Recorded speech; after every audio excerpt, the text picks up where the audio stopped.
సీతమ్మ వాకిట్లో సిరిమల్ల చెట్టు రీ-రిలీజ్ on this Friday. అంటే ఈ రీ-రిలీజ్ అనేది నాకు ఒక చేసినప్పుడల్లా ఒకటి గుర్తుకొస్తుంది. 98లో మేము తొలి ప్రేమ సినిమా డిస్ట్రిబ్యూట్ చేసినప్పుడు అప్పుడు అది మాకు 5 years రైట్స్ ఉండేది. సో ఎప్పుడు డబ్బులు తక్కువ ఉంటే అప్పుడు దాన్ని రీ-రిలీజ్ పెడితే ఆ సినిమా ద్వారా మనీ వచ్చేదన్నమాట.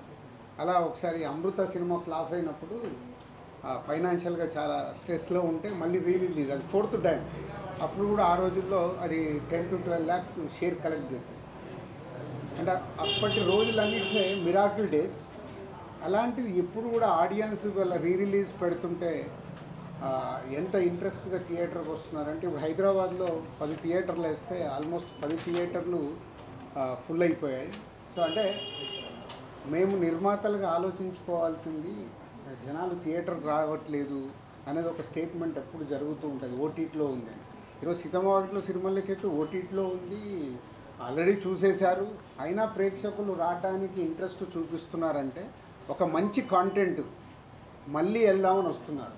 అలాగే మహేష్ బాబు గారు అభిమానులు కావచ్చు, వెంకటేష్ గారు అభిమానులు కావచ్చు, థియేటర్కి వెళ్ళి ఈ సినిమాని ఒక ఆ బ్రదర్స్ మధ్య ఉన్న మూమెంట్స్ని ఎంజాయ్ చేద్దామని ఇన్ని థియేటర్లు ఫుల్ చేశారంటే చాలా హ్యాపీగా ఉంది. హ్యాపీ కంటే హ్యాపీనెస్తో పాటు నాకు ఐడియాలజీ, అంటే మనం మంచి సినిమాలు తీయటానికే ఫైట్ చేయాలి, ప్రేక్షకులు థియేటర్కి వస్తారని రీ-రిలీజ్ కూడా ప్రూవ్ చేస్తున్నాయి. సో ఇది మీతో షేర్ చేసుకుందాము అని ఈరోజు ప్రెస్ మీట్ పెట్టడం.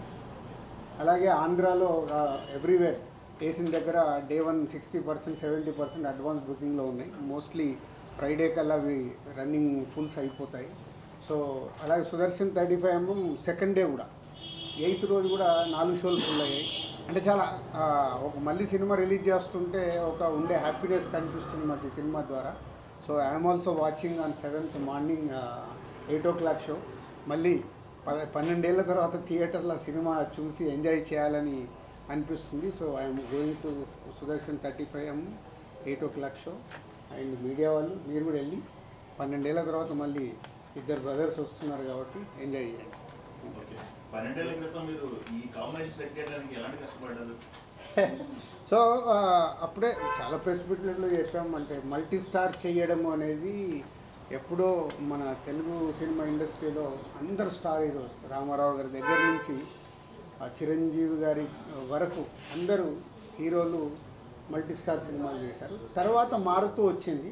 సడన్గా ఎందుకో శ్రీకాంత్ ఈ ఐడియా చెప్పినప్పుడు సో ఎలా చేద్దాం ఏంటి అని ఫస్ట్ వెంకటేష్ గారిని, తర్వాత మహేష్ గారిని అప్రోచ్ అవుతే ఇద్దరు ఈజీగానే ఓకే అన్నారు, పెద్ద కష్టపడలేదు. వాళ్ళు కథ వినేసి ఓకే అన్నారు. సో దాన్ని ప్రాపర్గా స్క్రీన్ మీదకి తీసుకురావడానికి కొంచెం మాకు టైం పట్టింది. అంటే అవుట్పుట్ ఇవ్వడానికి ఆల్మోస్ట్ అప్పుడు 1 year షూట్ చేశాం. జనవరి 2012 జనవరిలో మొదలు పెడితే 2013 సంక్రాంతికి రిలీజ్ చేసాం. అంటే ఆల్మోస్ట్ 1 year జర్నీ అది షూటింగ్ ప్రాసెస్. ఇద్దరు కాబట్టి అన్నీ బ్యాలెన్స్ చేయాలి, అన్నీ చూడాలి, ఆ బ్యూటిఫుల్ మూమెంట్స్ వర్క్ అవ్వాలి. కాబట్టి ఈరోజు ఇవాళ రీ-రిలీజ్ కూడా అంతా వాల్యూ.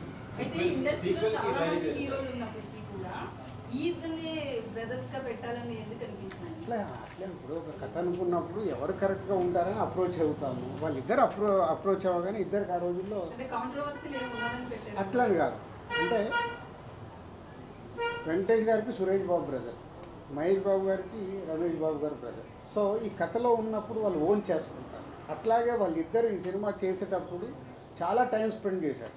వెంకటేష్ గారు, మహేష్ బాబు గారు డిన్నర్లో కలవడము, ఎలా జర్నీ చేద్దాము, స్క్రీన్ మీద ఎలా ఉండాలి, చాలా హోంవర్క్ చేసుకున్నారు వాళ్ళు. అందుకే అంత దగ్గరగా కనిపిస్తుంది, ఒక న్యాచురల్ ఫిలిం లాగా కనిపిస్తుంది.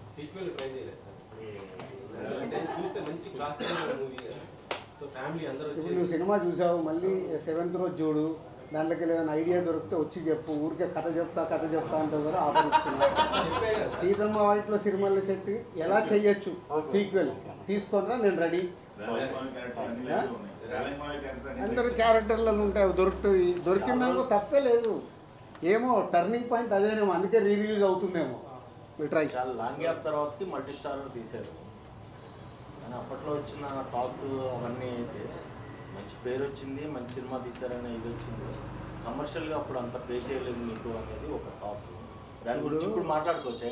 కాదు మీరు ఎట్లుంటుందంటే మీ మీడియా వాళ్ళది మాకు డబ్బులు మిగిలిన సినిమాలేమో ఇలా మాట్లాడతారు. సీతమ్మ వాకిట్లో సిరిమల్ల చెట్లు ప్రొడ్యూసర్కి నాకు డబ్బు మిగిలింది, సినిమాకు ఉన్న ప్రతి డిస్ట్రిబ్యూటర్కు డబ్బు మిగిలింది. అంటే అప్పట్లో ఉన్న టాక్ మంచి పేరు వచ్చింది, పెద్ద హీరోలను పెట్టి సినిమా తీశారు, అంత బాగుంది, కానీ కమర్షియల్గా అంత పే కాలేదు. మళ్ళీ అదే చెప్తున్నా లక్ష్మణ, 12 ఏళ్ళ తర్వాత నేను మాట్లాడుతున్నా. డే 1 మీలాంటి వాళ్ళు అంటే నేను అందరినీ కలపట్లేదు, అద్భుతంగా ఉంది అని మార్నింగ్ షో అయిపోయాయని చెప్పిన మీడియా వాళ్ళు ఉన్నారు. అబ్బా 2 హీరోల్ని పెట్టుకొని ఏందండి ఇలా తీశారు, ఇంకా మేము ఏమిదో ఎక్స్పెక్ట్ చేసాము. అది మీరు ఎక్స్పెక్ట్ చేశారు, మా తప్ప ఎందుకు అవుతుంది?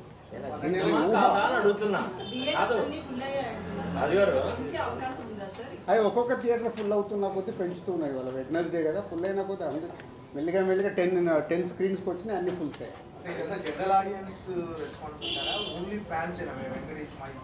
అంటే ఫ్యాన్స్తో పాటు ఫ్యామిలీ ఆడియన్స్ కూడా టికెట్స్ అడుగుతున్నారు. సో ఫ్యామిలీ ఆడియన్స్ అడుగుతున్నారంటే వాళ్ళు కూడా థియేటర్కి వెళ్ళి ఎంజాయ్ చేద్దాం.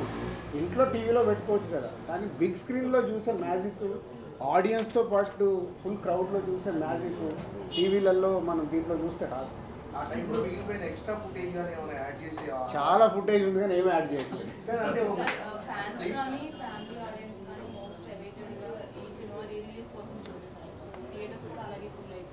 ఫ్యాన్స్ నుంచి ఒక డిమాండ్ ఏంటంటే టైటిల్ కార్డ్స్ విషయంలో సపరేట్ టైటిల్ కార్డ్స్ వేస్తే ఇంకా బాగుంటుంది అంటున్నారు. 12 ఏళ్ల తర్వాత మళ్ళీ కొత్త కాంట్రవర్షియల్ మనకు అక్కర్లేదు, అప్పుడు ఏది ఉంది అదే రిలీజ్ అవుతుంది. ఇప్పుడున్న సిచ్యువేషన్లో ఎలాంటి సినిమా చేయాలంటే మీ బ్యానర్లో అలాంటి ప్రయత్నం చేయమంటే చేస్తారు? అంటే కూడా చేస్తాను. నాకు ఛాలెంజ్ ఉంటేనే కిక్, ఛాలెంజ్ లేకుండా లైఫ్లో కిక్ ఏముంటుంది. సార్ అయితే ఇలా మాట్లాడుతూ తొలి ప్రేమ సినిమా గురించి డబ్బులు అవసరమైనప్పుడల్లా రిలీజ్ అన్నారు సార్. ఇప్పుడు ఈ సినిమా విషయంలో ఎందుకు రిలీజ్ చేస్తున్నారు సార్? Just for enjoyment. కాదు ఏం లేదు, మాకు పక్కన 300 కోట్ల సినిమా వచ్చింది, మర్చిపోయావా ఏంటి? అప్పుడే సంక్రాంతితోనే లేదు, ఎంజాయ్మెంట్ ఏంటంటే ఒక హ్యాపీనెస్. దీని ద్వారా ఎంత డబ్బు వస్తుంది ఏంటని మనీ కాదు, ఆ రోజుల్లో మనీ. ఎందుకంటే అప్పుడు ఆడియన్స్కి చూడటానికి కూడా సినిమా లేదు, ఎప్పుడైనా టీవీలో వస్తే చూడాలి. అప్పుడు ఇంత పైరసీ లేదు, ఇప్పుడు పైరసీ ఉంది, ఓటీటీలో ఉంది, టీవీలో ఉంది. ఇవన్నీ దాటి కూడా థియేటర్కి వస్తున్నారంటే ఫర్ ఓన్లీ ఎంజాయ్మెంట్. మన బొమ్మరిల్ రిలీజ్ అయ్యేప్పుడు నేను వెళ్ళా థియేటర్కి, ఫస్ట్ టైం చూసానండి రీ రిలీజ్. ఇక్కడ విజిల్స్ కొడుతున్నారు, పాట వస్తే లేచి డ్యాన్స్ చేస్తున్నారు. అంటే అలా 3 గంటలు ఎంజాయ్ చేద్దామని ఫిక్స్ అయిపోయి థియేటర్కి వస్తున్నారు రీ రిలీజ్ అంటే. మొన్న బాంబే వెళ్తే కూడా హిందీ సినిమా ఒకటి 45 crores గ్రాస్ కలెక్ట్ చేసింది మన రీ రిలీజ్లో. అంటే ఇదొక ట్రెండ్ స్టార్ట్ అయింది. ఈ రిలీజ్ ట్రెండ్ వల్ల ఆ వారం రిలీజ్ అయ్యే కొత్త సినిమాలకు ఇబ్బందికరంగా డిస్ట్రిబ్యూటర్గా అంటే ఆ వారం కొన్ని చిన్న సినిమాలు రావచ్చు, వాళ్ళకి ఇలాంటి సినిమాలు రిలీజ్ చేయడం వల్ల కొంచెం అట్లా కాదు. ప్రేక్షకులు నీకు కావాల్సింది అదిగా హెడ్లైన్. ఇప్పుడు ప్రేక్షకులు కోరుకుంటేనే కదా 10 థియేటర్లు ఫుల్ అయ్యాయి. ఎందుకు ఫుల్ అయ్యాయి? అడ్వాన్స్ బుకింగ్గా ఈరోజు 10 థియేటర్లు ఫుల్ అయ్యాయంటే ఎందుకు? ప్రేక్షకులు కోరుకునేది మనం ఇవ్వాలి, కానీ ప్రేక్షకులు కోరుకుంది మనం ఎంత పెద్ద సినిమా ఇచ్చినా వాళ్ళకి నచ్చలేదనుకో బాయ్ బాయ్ చెప్తున్నారు మార్నింగ్ షోకి. దానికి తోడు మీ సోషల్ మీడియా ట్రోలింగ్ మామూలుగా ఉందా, నాశనం చేసే వరకు వదిలిపెట్టట్లేదు. సో వ్యవస్థలో ఉంది, మనం ఎవరిని అనలేము. సో ప్రేక్షకులు రెడీగా ఉన్నప్పుడు మనం ప్రేక్షకులు ఎంజాయ్ చేస్తామంటే మీరు ఎంజాయ్ చేయొద్దు, మీరు ఈ సినిమా చూడండి అంటే చూస్తారా? ఖాళీగా ఇంట్లో కూర్చుంటారు, చూడు.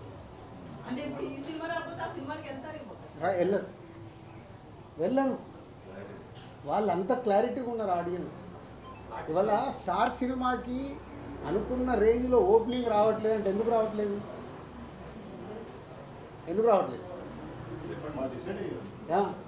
ఎలా డిసైడ్ అవుతున్నారు? టీజరు ట్రైలర్తో నాకు ఫిక్స్, అరే దీనికి వెళ్దాం. మీకు అన్నిటికంటే విచిత్రం ఏంటంటే ఈరోజు సినిమా ఆన్లైన్ ఓపెన్ చేయగానే డిసైడ్ అయిపోతుంది. ఏ రేంజ్లో బుకింగ్ ఉందంటే ఆ సినిమా హైప్ ఉందా లేదా ఇక్కడే తెలిసిపోతుంది. మా డిస్ట్రిబ్యూటర్లో కూడా అందుకే హైప్ లేదనుకో సార్ 10 లక్షల షాటు 20 లక్షల షాటు తెలిసిపోతుంది. మాకు సినిమా రిలీజ్ అయ్యి రిజల్ట్ అక్కర్లా, ఆన్లైన్ ఓపెన్ చేయగానే మన సినిమా రేంజ్ ఏంటి అనేది ఇక్కడే ఫిక్స్ 4 రోజుల ముందే. అంత అడ్వాన్స్గా ఉంది ఆడియన్స్. మీరు నెగిటివ్ ఆలోచించాల్సిన అవసరం లేదు, బీ పాజిటివ్. దానికి ప్రొడ్యూసర్లని, డైరెక్టర్లని, హీరోలని ప్రిపేర్ చేయండి. మన సినిమా ఇక్కడే డిసైడ్ అవుతుంది, దానికోసం మేము ఫైట్ చేయాలి. నెగిటివ్ దాంట్లో జర్నీ చేయాల్సిన అవసరం లేదు. మంచి దానికోసం ఫైట్ చేస్తే మంచి కాంటెంట్ వస్తుంది. నాకు సీతమ్మ వాకిట్లో సినిమాల చెట్టు రీరిలీజ్లో నేను ఇన్స్పైర్ అవుతున్నాను. అరే ఆడియన్స్ రావట్లేదని నేను భయపడాల్సిన అవసరం లేదు. మొన్నే సంక్రాంతికి వస్తున్నాము, సెన్సేషనల్ హిట్ అయింది.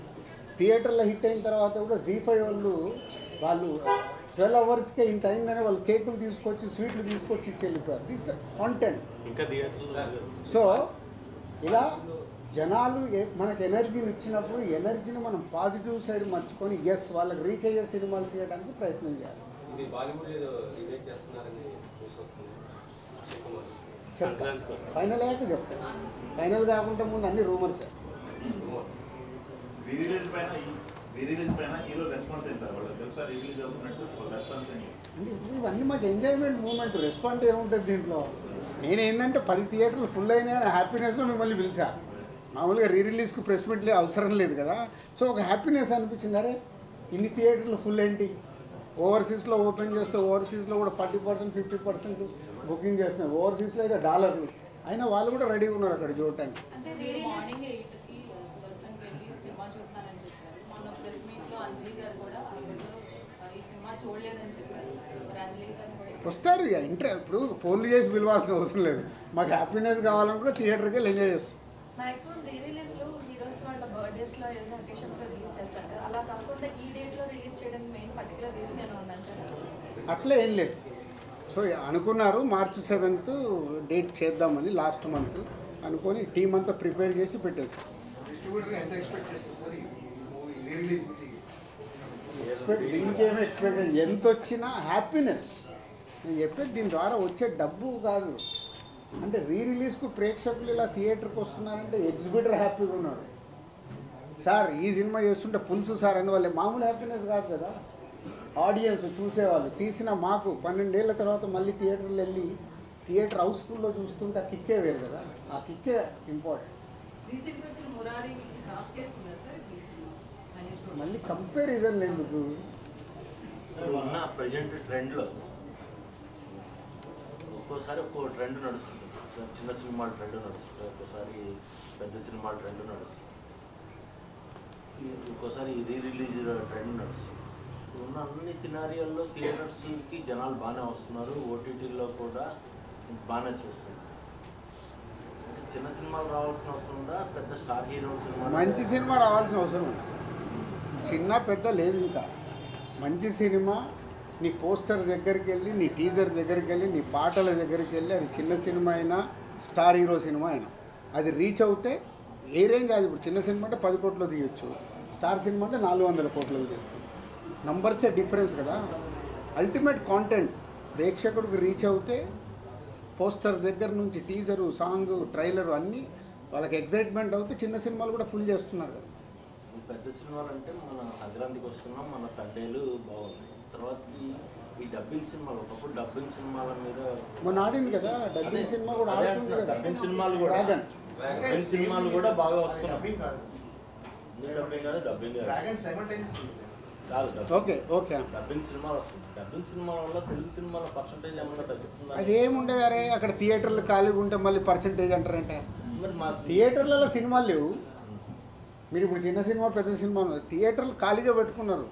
ఏ సినిమా వచ్చినా వేయడానికి ఎగ్జిబిటర్స్ రెడీగా ఉన్నారు.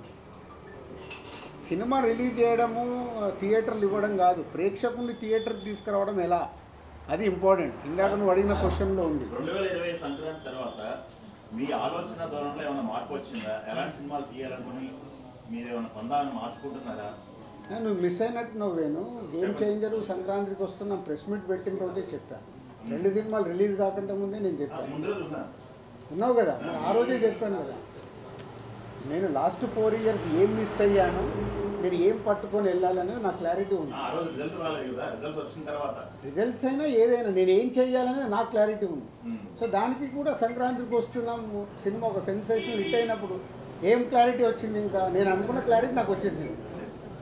హౌ విల్ మేక్ ఫిలిమ్స్, ప్రేక్షకుల్ని థియేటర్కి ఎలా తీసు. ఈ రోజు కూడా ఈ ఎనర్జీ నాకు అదే.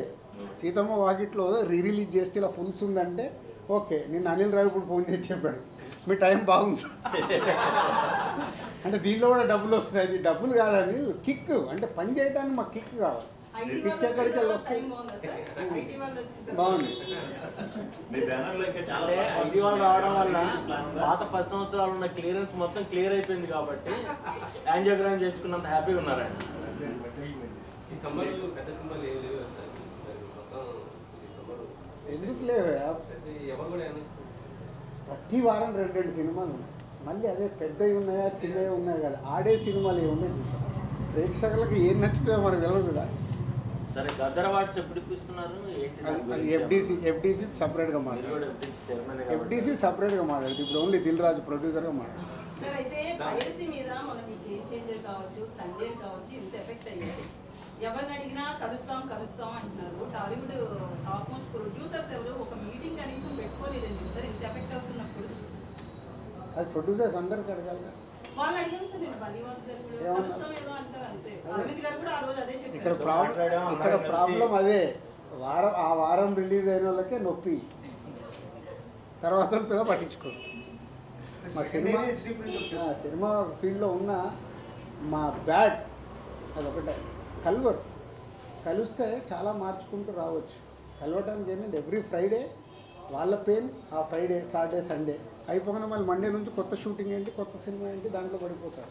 పక్కోడేమో ఈ సినిమా రిలీజ్ అయిందా, ఎలా ఉంది టాకు, ఇలా ఫ్రైడే సాటర్డే సండే, అరే హెచ్డీ ప్రింట్ వచ్చిందా, అయ్యో ఎట్లా మరి మన సినిమాకి ఎట్లా, ఆ రోజు పడుకొని లేస్తే వాళ్ళు మర్చిపోతారు. సార్ ఇప్పుడు దానికి ఒక ఉద్యమం కావాలంటే అందరు ఆ పెయిన్ అర్థం చేసుకొని ఇప్పుడు అండర్ ప్రొడక్షన్లో ఉన్న ప్రొడ్యూసర్లు అందరూ స్పీడప్ అవ్వాలి. స్పీడప్ అయ్యి మార్చుకోవడానికి ఏం చేయాలి చేయాలి. మధ్యలో ఉన్న పోటీ కానీ అంటే సత్సంబంధాలు అనేవి లేకపోవడం వల్ల కూడా కలవడం. సంబంధాలు అద్భుతంగా ఉంటాయి.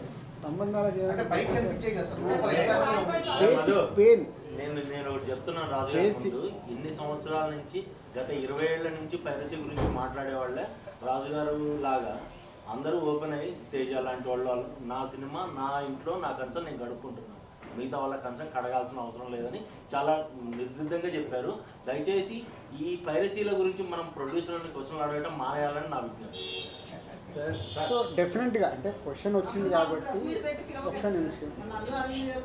ఒక్క నిమిషం అంటే ఎఫ్డీసీ ద్వారా హైదరాబాద్లో బేస్ కాబట్టి ఏం చేద్దాం అనేది కొంచెం నేను లీడ్ తీసుకుంటున్నాను. అంటే ఏ ప్రొడ్యూసర్ కూడా నన్ను ఇంకా ఎఫ్డీసీకి వచ్చి ఈ క్వశ్చన్ సరే ఏం చేద్దామని అడగల. అయినా నేను ఒక నిర్మాతగా నాకు రెస్పాన్సిబిలిటీ ఉంది కాబట్టి గవర్నమెంట్కి ఆల్రెడీ ఒక లెటర్ ప్రిపేర్ చేశాను. సో డిపార్ట్మెంట్తో కూర్చొని ఏం చేయొచ్చు, ఎందుకంటే బేస్ అంతా హైదరాబాద్లో ఉంది కాబట్టి తెలుగు సినిమా చేద్దామనే ప్రయత్నం స్టార్ట్ చేశాను. అడిగారు కాబట్టి లీడ్ చేసేస్తున్నాను ఎందుకు. బట్ ప్రొడ్యూసర్ మళ్ళీ ఇది మా పెయిన్. దిల్ రాజు ఒక్కరు కాదు, సినిమాలు తీసే ప్రతి నిర్మాత కూర్చొని చేసుకోవాల్సిన బాధ్యత. ఒక సినిమాకు డ్యామేజ్ అవుతే డబ్బు పోయేది ఓన్లీ ప్రొడ్యూసర్దే. ఆ ప్రొడ్యూసర్స్ ఎందుకు తేరుకోవట్లేదు అర్థం కావట్లేదు. హీరోకి ఎఫెక్ట్ అవ్వదు, డైరెక్టర్కి ఎఫెక్ట్ అవ్వదు. సినిమా రిలీజ్ అయ్యాక వాళ్ళ రెమ్యునరేషన్లకు ఎఫెక్ట్ అవ్వదు, నెక్స్ట్ సినిమాలకు వెళ్ళిపోతారు. డ్యామేజ్ జరుగుతుంది ఓన్లీ ప్రొడ్యూసర్. కానీ ఆ ప్రొడ్యూసర్లు ఎందుకు మేలుకోరు అర్థం కాదు. వాళ్ళు కదా, వాళ్ళ డబ్బు కదా, వచ్చి కూర్చొని ఏం చేద్దాం. అండర్ ప్రొడక్షన్ ఉన్న ప్రతి ఒక్కళ్ళు రియలైజ్ అవ్వాలిగా. గేమ్ చేంజర్కి హెచ్డీ ప్రింట్ వచ్చింది, తండేల్కి హెచ్డీ ప్రింట్ వచ్చింది, రేపు మీ సినిమాలకు రాదా. కాబట్టి అండర్ ప్రొడక్షన్లో ప్రొడ్యూసర్స్, సినిమాలు మొదలు పెడదాం అనుకున్న ప్రొడ్యూసర్లు వచ్చి కూర్చొని దానికి ఒక రూట్ వేసుకోవాలి. లేకుంటే రేపు బొక్క కుండకి అలాగో చిల్లులు పడ్డాయి, ఆ చిల్లులకి వెళ్ళి రేపు వాళ్ళకు అది ఎఫెక్టే. ఎఫ్డీసీకి వెళ్ళి ఆల్రెడీ లీడ్ చేశాము. ఈ ప్రెస్ మీట్ ద్వారా ఆ నిర్మాతలకు అర్థమైతే వాళ్ళు ముందుకు వస్తే అందరం కూర్చొని వర్కౌట్ చేస్తాం. Thanks for your question. జనవరి 1 నుంచి డిసెంబర్ 31 వరకు ఆ సంవత్సరం ఎన్ని సినిమాలు చేశాము, మా బ్యాలెన్స్ షీట్ ఎలా ఉందని ఒక్కొక్క సినిమా బేరీజ్ చేస్తే నేను నెక్స్ట్ సినిమాకి పని చేయలేము. డిస్ట్రిబ్యూషన్లు అన్ని సినిమాలు కొంటాం, ఒక ఫ్లాప్ పడిపోతుంది, చాలా డబ్బు పోతుంది. డబ్బు పోతే నెక్స్ట్ డే ఫ్రైడే అయిన తర్వాత సాటర్డే నాకు ఎనర్జీ కావాలంటే ఆ నెక్స్ట్ ఇయర్ ఉన్న సినిమాలు, బ్యాలెన్స్ ఉన్న సినిమాల మీద ఫోకస్ చేస్తాం. కాబట్టి దాంట్లోకి వెళ్ళి ఒక సక్సెస్ వచ్చినప్పుడు బ్యాలెన్స్ షీట్ చెక్ చేయాలి. నంబర్ ఆఫ్ మూవీస్ చేస్తున్నప్పుడు ఒకటే సినిమా చేసామనుకో మీరు అడిగినట్టు నాకు రిజల్ట్ మీద డిపెండ్ అయి ఉంటుంది. బ్యాలెన్స్ షీట్ చూసినప్పుడు ఆ ఇయర్ టోటల్ ఎన్ని సినిమాలు చేసాము, ఎంత నష్టమా లాభమా అక్కడే డిసైడ్ అవుతుంది. నో షాక్ ఉంటే నేను సాటర్డే మీ ముందుకు రాలేను కదా. రౌడీ జనార్దన ఎల్లమ్మ రెండు రెడీ అయిపోయి రెండు ఆల్మోస్ట్ ఏప్రిల్ మేలో టేక్ ఆఫ్. ఇదే కాదు చెప్పలేదు ఇంతకుముందు. Okay, rowdy Janardhana Vijay Deverakonda cinema title, Yellamma Nithin title. Only హైదరాబాద్లోనేనా అండి సీతామార్కెట్? No everywhere, world wide. యుఎస్లో ఆల్సో బుకింగ్. నేను అంటే 10 థియేటర్లు అయినాయి అంటున్నారు కదా, ఇక్కడ మాత్రమే హౌస్ఫుల్ ఇక్కడ 5 రోజుల ముందు హౌస్ఫుల్ అయ్యాయి. సో ఇప్పుడు ఇంకా ఫ్రైడే కాబట్టి ఇంకా 2 days ఉన్నాయి కదా, ఇప్పటికి బయట 60-70%లో ఉన్నాయి, రన్నింగ్లో ఫుల్ అయిపోతాను.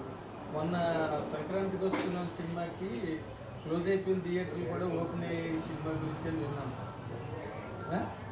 అయ్యాయి మరి ఆ థియేటర్కి ఇస్తారా ఈ సినిమా? అంటే అది మళ్ళీ నా ఏరియా కాదండి, అది కింది వరకు ఎవరి దాళ్ళు, అది డిస్ట్రిబ్యూటర్ చూస్తాడు ఎక్కడ వేస్తున్నారంటే మాకు ఇన్ఫర్మేషన్. Okay, thank you.